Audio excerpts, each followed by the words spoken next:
আসসালামু আলাইকুম। দেশ বিদেশ টিভি থেকে হুসেন বলছি। আমার চ্যানেলে সবাইকে স্বাগত। 5 আগস্ট 2024 শেখ হাসিনা ভারত চলে যাবার পর যারা এখন ক্ষমতায় আছেন তাদেরকে সাপোর্ট করে আসছিল সেনাবাহিনী। তাদেরকে ম্যাজিস্ট্রেসি ক্ষমতা দেওয়া হয়েছে এবং তারা নিষ্ঠার সাথে দায়িত্ব পালন করছিল। কিন্তু এখন দেখা যায় যে তাদের উপর বিগড়ে গেছে এই বৈষম্য বিরোধীরা,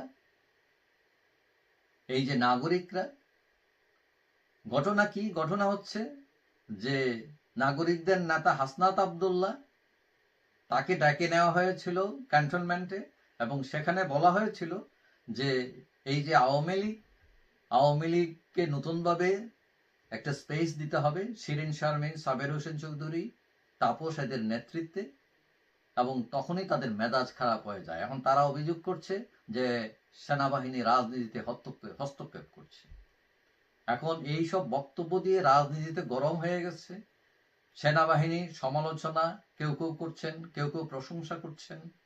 এখন এই যে উদ্বুদ্ধ পরিস্থিতি, সেনাবাহিনীকে জনগণের সামনে দাঁড় করিয়ে দেওয়া, তাদেরকে বিতর্কিত করা, এখন এইটা প্রটেক্ট করতে গেলে সেনাবাহিনীর কি দায়িত্ব, কি করা উচিত, এইটা নিয়ে শুনলাম যে আজকে সোমবার ঊর্ধ্বতন সেনাপ্রধান ঊর্ধ্বতন যে সেনা কর্মকর্তা আছেন তাদের বৈঠক ডেকেছেন আজ সোমবারে।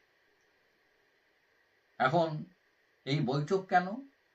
বৈঠক সম্ভবত উদ্বুদ্ধ পরিস্থিতিতে করণীয় কি সেনাবাহিনী,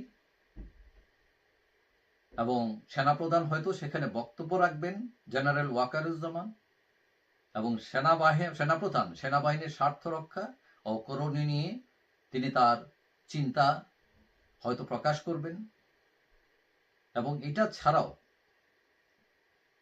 এটা নিয়েও আলোচনা হতে পারে যে বিতর্ক উত্থাপিত হয়েছে, এই বিতর্ক এড়াতে করণীয় কি সেনাবাহিনীর। তাছাড়া স্বাধীনতা সার্বভৌমত্ব রক্ষায় সেনাবাহিনীর করণীয় এবং অবিচল থাকার অঙ্গীকার ব্যক্ত করতে পারেন তারা। গণতন্ত্র রক্ষায় তারা অবিচল থাকবেন। এবং আগামীতে যে নির্বাচন আসছে সেখানে সেনাবাহিনীর কি ভূমিকা থাকবে।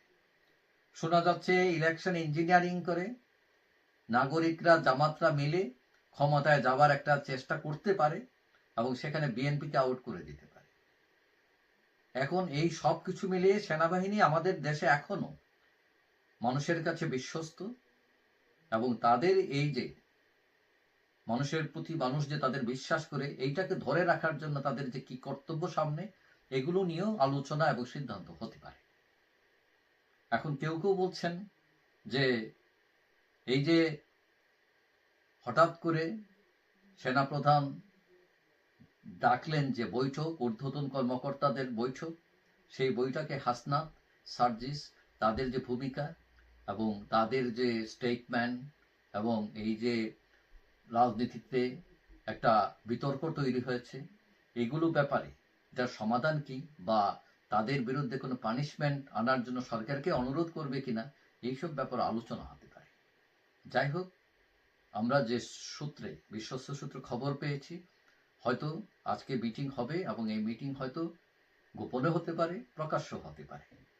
তবে প্রকাশ্য হলে সেটা হয়তো আমরা জানতে পারবো রেজাল্ট, এবং সেনাবাহিনী তার কার্যকরভাবে বুঝবো যে তারা হাসনাত আবদুল্লাহ সার্জিসকে টাইট দিচ্ছেন, না তাদেরকে তখন অবাধভাবে ছেড়ে দিচ্ছেন। যাই হোক, সবাই ভালো থাকবেন। আশা করি দেখা হবে অন্য কোনো ভিডিওতে ইনশাআল্লাহ। আল্লাহ হাফেজ।